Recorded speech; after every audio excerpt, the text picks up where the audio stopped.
Alright guys, welcome to episode 8 of PaddleCast. Matt here. I'm the only one right now, but we also have James, aka Whity the Reviewer. Hello all. What's going on? Pretty much we tried to do this earlier, and my retarded GarageBand program shut by itself without letting me save it or anything, so we're going to try and do this again. Hopefully it turns out just as well as the first one did. But, Whitey, you watched E3. I know you said you disagree with us about Microsoft. What was the one you said there was something that you didn't agree with us with? What was it? Well, I would say I agreed with some of it, like the Crackdown. I definitely want a sequel for that, so that was definitely agreed there. And the main problem, it was just the Mass Effect. I know you said you didn't get to play too much, so for an RPG, you kind of got to go into it a long time to get used to it. But another person said he didn't really like it at all, and I think, you know, everybody has their own opinion when it comes to RPGs, and they're kind of hard because everybody likes a certain way.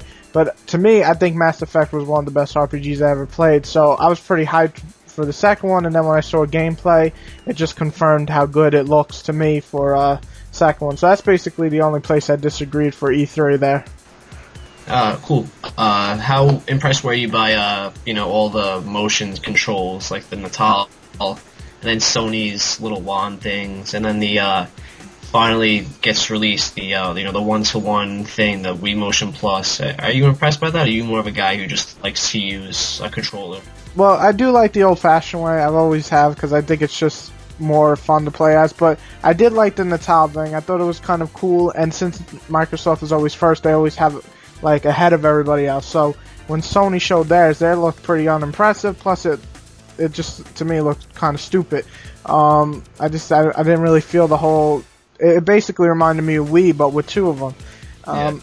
I actually used the Motion Plus the other day, and I will say that it is a lot more responsive. I definitely liked it, and I can't believe I actually played a golfing game, so that was actually a lot of fun. Did you play Tiger Woods? Yeah, it was bundled with it, so I tried it out. That's cool. But yeah, the most one, I thought the Motion Plus, it's the easiest one to get used to because it's basically just an attachment, where Natal, we don't even know the price range. That can be like $400 or something. We'll see when that comes out. And the Sony thing I don't really care about. I never did. Yeah. So whose show were you most impressed by? I would definitely say Microsoft's. I thought they did a good job of just throwing out all these games. I know not all of them were exclusive, but seeing footage for the Splinter Cell was just, to me, just amazing since I'm a fan of the series. And then the Alan Wake, finally seeing gameplay was great. It looks awesome. And, the Crackdown 2 actually looks much better than the first. I mean, it was CGI, but it does look better. I say Nintendo did pretty good, too. I was surprised by all their, good-looking games for the DS. And actually, the Metroid game looks great. Galaxy 2. And the new Super Mario, I thought Nintendo did a pretty good job itself. And Sony was just basically Sony. They just can't seem to keep anything under the lid. And I saw all the footage of most of the games shown at E3, so I wasn't too impressed by their stuff. And I thought their conference themselves kind of was boring in most parts. But overall, I say Microsoft had the best one, then Nintendo, and then Sony. I know you're not the biggest. You're like myself, and Stefan on our show. We're not the biggest Wii fans. Do you feel a little more confident with them now that you saw what they have coming up? Are you now looking maybe, hey, I'll start buying some more Wii games now? Well, definitely.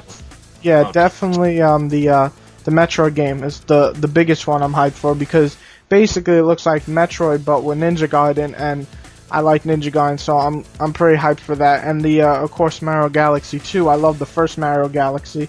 So, yeah, I'm pretty confident in them now. I thought this year was kind of boring, but this year coming, the next year, it just looks a lot better, like they're actually putting work into their games.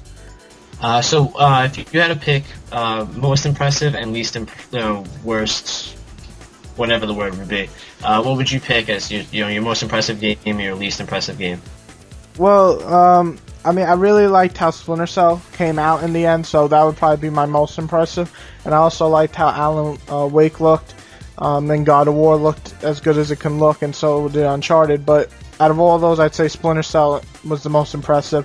Least impressive was Final Fantasy XIV. I mean, they made it out like they finally got, like Sony finally got the upper hand in something, but really they came out showing an MMO. So basically, it's Final Fantasy 11 Part 2, and that's not really impressive.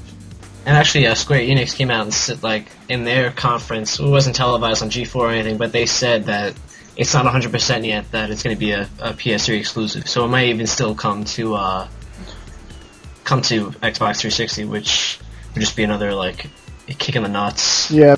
Okay, so that's it for the E3 stuff. Now obviously just going to ask you some stuff about your channel. You just, you're coming up to what, like 9,500 subscribers, around that? How does that feel, like, just being like a guy who just, you know, started a YouTube channel reviewing some games?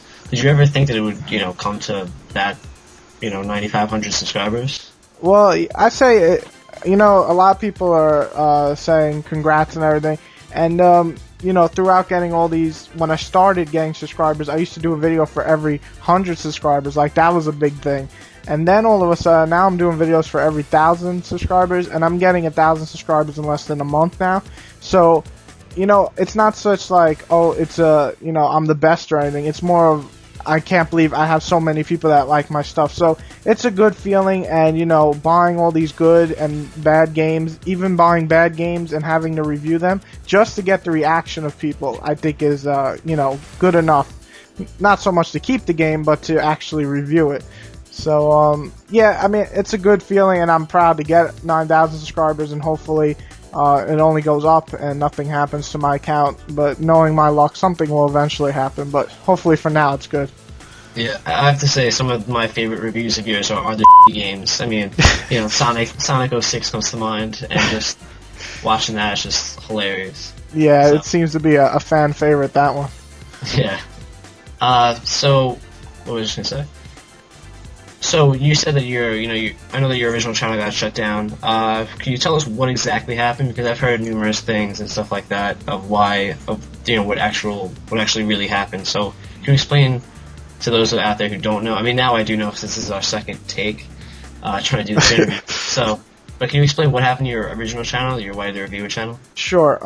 Well, the partner I'm with now, Ultimate Chance, basically before we combined our channel, our idea was that since he was going to slow down our reviews, every time he posts a review, he'd post on my channel to get more views for myself, and he figured this would be a good way to express his opinion, plus, you know, get me more views. It was like a partnership, so it worked. It was going to work out until we posted the Fallout review, and then Bastia, or whatever the name of that company is, they obviously didn't like that too much, and they basically shut the shit down. They basically just closed my whole account, didn't even give me a warning, they just shut it down. And you know, a lot of people were blaming Ultimate Chance, and it's not really his fault. It was, we both had the idea, and it didn't work out the way YouTube likes it. So in the end, it was bad, but at the same time, the partnership, I think starting over again was a pretty cool idea too, because you get all these new fans and new ideas and everything. So do you like hate Fallout 3 now? Well, I don't hate the game. I love the game, but the company, not the biggest fan for them. Yeah, I don't blame you with that. So you've been reviewing. I know in our earlier review you said you've had earlier interview, I should say. You said you've reviewed about 300 games, right, or upwards of that? Yeah, around 300. Yeah. So what would you say is the most difficult type of game to review?